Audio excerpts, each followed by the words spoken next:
बिस्मिल्लाहिर्रहमानिर्रहीम। तो दोस्तों आज हम बात करेंगे एक्सेल में सैलरी इंक्रीमेंट ऑफिस के अंदर किस तरीके से लगाई जाती है। तो ऑफिस का कुछ डाटा जो होता है वो एम्प्लॉय के अकॉर्डिंग यहाँ पर बनाया जाता है कि जिसमें एम्प्लॉय की सारी डिटेल्स होती हैं, उनके नेम्स होते हैं और उनकी ज्वाइनिंग डेट होती है। और उसके बाद हम चेक करते हैं कि कौन से एम्प्लॉय को कितने ईयर्स कंप्लीट हो चुके हैं, तो ईयरली फिर उस हिसाब से जो है वो उनका इंक्रीमेंट लगाया जाता है। तो यहाँ पर आप देख सकते हैं, आपको जो ये रिकॉर्ड जो यहाँ पर नजर आ रहा है जिसमें हमारे पास कुछ ही एम्प्लॉयर्स के नेम है और इनकी जो स्टार्टिंग डेट यानी कि ज्वाइनिंग डेट है वो हमने यहाँ पर मेंशन करके रखी हुई है। अब हम अपनी जो है वो इनकी जो स्टार्टिंग डेट है इसको हम देखेंगे कि जो करंट डेट के अकॉर्डिंग जो है वो इनके कितने ईयर्स मुकम्मल हो चुके हैं। तो पहले में हम यहाँ पर क्या करेंगे, इक्वल लगाएंगे और टुडे का फॉर्मूला राइट डाउन करेंगे और ब्रैकेट ओपन ब्रैकेट क्लोज कर देंगे। अब टुडे के फॉर्मूला यानी करंट डेट के हिसाब से भी आप चेक कर सकते हैं। अगर आपके पास कोई एक्चुअल डेट है जो आप चाहते हैं कि एक साल पहले तक का हम रिकॉर्ड देखना चाहते हैं तो आप वो एक्चुअल डेट भी ऐड कर सकते हैं। तो अभी हम यहाँ पर करंट डेट को लेके चल रहे हैं, तो हम यहाँ पर करते हैं एंटर। जैसे एंटर करेंगे यहाँ पर तो आपके पास करंट डेट आ जाएगी, तो इसको हम कर देंगे ड्रैग। अब ड्रैग करने के बाद जो आपकी स्टार्टिंग डेट है, जो आपका करंट डेट है, अब हम देखेंगे कि टोटल ईयर्स जो है वो कितने कंप्लीट हो चुके हैं। तो इसके लिए हम आएंगे यहाँ पर ईयर डिफरेंस। तो ईयर डिफरेंस के अंदर आपको क्या करना है, यहाँ पर आपके पास एक फॉर्मूला है वो आपको लगाना है। इक्वल लगा के आपने ईयर फ्रैक के नाम से जो है एक ऑप्शन आपके पास फॉर्मूला है वो आपको यहाँ पर सिलेक्ट करना है। स्टार्ट डेट आपसे पूछ रहा है तो स्टार्ट डेट के अंदर आप अपने एम्प्लॉय की ज्वाइनिंग डेट को सिलेक्ट करेंगे। उसके बाद आपको यहाँ पर कॉमा लगाना है और एंड डेट जो आपने सेलेक्ट की यहाँ पर करंट डेट आपने इसको सेलेक्ट कर लेना है। उसके बाद आपको ब्रैकेट क्लोज कर देना है और आप कर देंगे यहाँ पर एंटर। तो जैसे ही आप यहाँ पर एंटर करेंगे तो देखिए आपके पास जो है वो ईयर्स आपके पास कैलकुलेट होकर आ चुके हैं। अब देखिए यहाँ पर जो ईयर आपके पास पॉइंट में आ रहा है, क्योंकि यहाँ पर साल के बाद कुछ महीने भी और कुछ दिन भी कंप्लीट होते हैं तो इसलिए पॉइंट में आ रहा है। तो इसको हम पॉइंट से हटाएंगे कैसे, वो भी हम आगे देखते हैं। तो इसको मैं करता हूँ ड्रैग। तो देखिए हर एम्प्लॉयर का जो ईयर डिफरेंस है वो हमारे पास यहाँ पर कैलकुलेट होकर आ चुका है। किसी को 14 साल हो चुके हैं, किसी को 9 साल है और किसी को 6 4, तो डिफरेंट यहाँ पर जो है वो ईयर आ रहे हैं। अब हम इसको करेंगे राउंड फिगर। तो राउंड फिगर यानी कि हम चाहते हैं कि जिसके 14 है तो 14 हो जाए पूरे, या 15 हो जाए या 16 हो जाए, तो राउंड फिगर में आप बात करेंगे। तो इसके लिए आपको यहाँ पर क्या करना है, आप इक्वल लगाएंगे और इक्वल लगाने के बाद आपके पास एक फॉर्मूला है सीलिंग, तो इस फॉर्मूले को आपने यूज करना है। तो ये आपका आपकी वैल्यू को जो है राउंड फिगर कर देगा। तो नंबर के अंदर आप सबसे पहले जो है वो अपने ईयर वाले सेल को सिलेक्ट करेंगे, कॉमा लगाएंगे। उसके बाद आपने सिग्निफिकेंस पूछ रहा है कि कितने आपको सिग्निफिकेंट नंबर्स में चाहिए, तो यहाँ पर हम 1 जो है टाइप कर देंगे। उसके बाद हम ब्रैकेट क्लोज कर देंगे और एंटर कर देंगे। तो ये देखिए यहाँ पर आपके पास जो है वो एज अ राउंड फिगर आपके पास कैलकुलेट हो गया।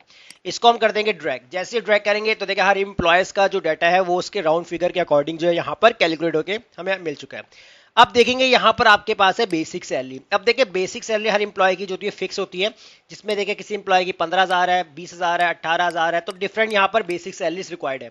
अब हम क्या करते हैं, इन फॉर्मूले को यानी कि इस पूरे कॉलम को सिलेक्ट करते हैं, इसको एज ए स्टैंडर्ड फॉर्मेट पे ले जाते हैं। तो कॉमा स्टाइल में चेंज कर दूंगा, तो इस तरीके से जो है स्टैंडर्ड फॉर्मेट में यहाँ पर चेंज हो जाएगा। अब हम देखेंगे यहाँ पर इंक्रीज रेंट। अच्छा, इंक्रीज रेंट हमने लिख दिया यहाँ पर इंक्रीज सैलरी। ठीक है, इंक्रीज सैलरी कर लें या इंक्रीज जो आपके परसेंटेज है वो आप यहाँ पर कर सकते हैं।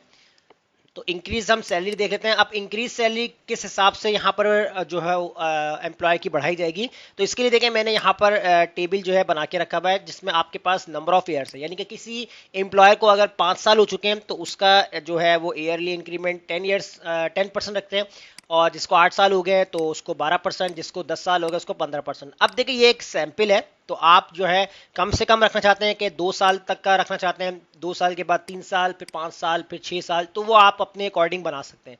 तो अभी हमने यहाँ पर जो है 5 8 10 ईयर्स को हमने यहाँ पर रखा है, उनकी परसेंटेज यहाँ पर रखी है। अब इसको आपने कैसे जो है यहाँ पर कैलकुलेट करना है, तो इसके लिए आपको जो है लॉजिकल फार्मूला अप्लाई करना है। तो लॉजिकल के लिए मैंने क्या किया है, तो टेबल को मैंने थोड़ा सा नीचे बना के रखा है ताकि जब फार्मूला हमारा इस तरीके से आगे की तरफ मूव करेगा तो टेबल आपका जो हाइट ना हो।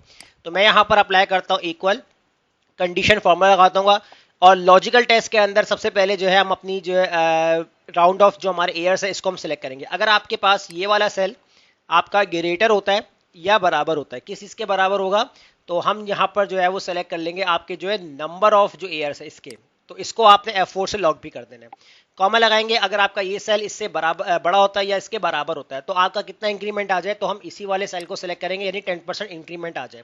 इसको भी आपने F4 से लॉक करना है, और लॉक करने के बाद आपने जब इसको मल्टीप्लाई करना है किससे, आपकी बेसिक सैलरी से, तो ये आपका परसेंटेज कैलकुलेट करके दे देगा कि 15,000 का 10% कितना बनता है, तो वो आपके टेबल के अकॉर्डिंग कैलकुलेट करेगा।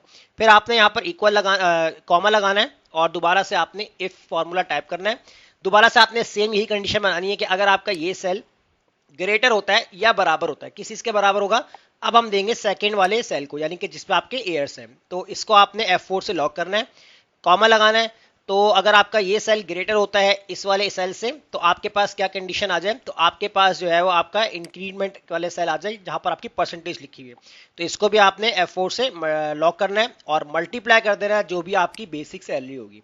उसके बाद कॉमा लगाएंगे, दोबारा से आपने इफ का फॉर्मूला राइट डाउन करना है, और अब आपने दोबारा से जो है वो अपने एयर वाले सेल को सेलेक्ट करना है। अगर आपका ये वाला सेल ग्रेटर होता है या बराबर होता है, किस चीज के बराबर होगा, नंबर ऑफ ईयर्स इस वाले सेल के, तो इसको भी आपने F4 से लॉक करना है, कॉमा लगाएंगे यहाँ पर, और आपके पास जो है वो दिस सेल मल्टीप्लाई, यानी कि इसको आप F4 से लॉक करेंगे और इसको भी आपने मल्टीप्लाई कर देना आपकी बेसिक सैलरी से।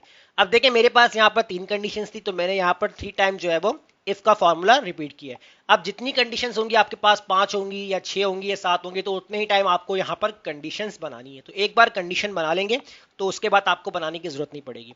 अब जितने ब्रैकेट्स आपने यहाँ पर ओपन किए हैं, आप उतनी ही ब्रैकेट यहाँ पर क्लोज कर दीजिए। एक ब्रैकेट आपका ओपन हो गया और एक ब्रैकेट क्लोज हो गया, इस तरीके से आपका सेकंड ब्रैकेट क्लोज हो रहा है, थर्ड ब्रैकेट आपका क्लोज हो रहा है।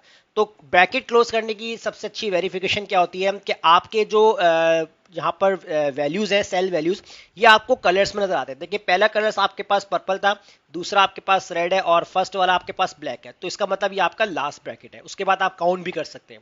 उसके बाद आप इसको कर देंगे इंटर। जैसे इंटर करेंगे तो अब आप देख सकते हैं यहाँ पर कि राउंड ऑफ फिगर जो है 15 साल, यानी कि आपके जो एम्प्लॉयर है जो भी, उसको 15 साल हो चुके, तो 15 साल मतलब जो यानी कि आपका 10% जो 10 साल से ऊपर ही जा रहा है, तो हमने कंडीशन बनाई थी या तो ग्रेटर हो या बराबर हो। तो ग्रेटर है 15 साल, देन 10 साल से ऊपर है, तो 15% इंक्रीमेंट लग रहा है। तो अगर आप इसको मैनुअली करके देखेंगे तो आपके पास आंसर यही आएगा कि 15,000 का जो है 10% जो इंक्रीमेंट लग रहा है उसका कितना बन रहा है, 1500 बन रहा है।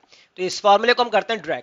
तो जैसे ही ड्रैग करेंगे यहाँ पर, तो हमारे पास तमाम एम्प्लॉयज की जो सैलरी है वो इंक्रीज होकर आ जाएगी।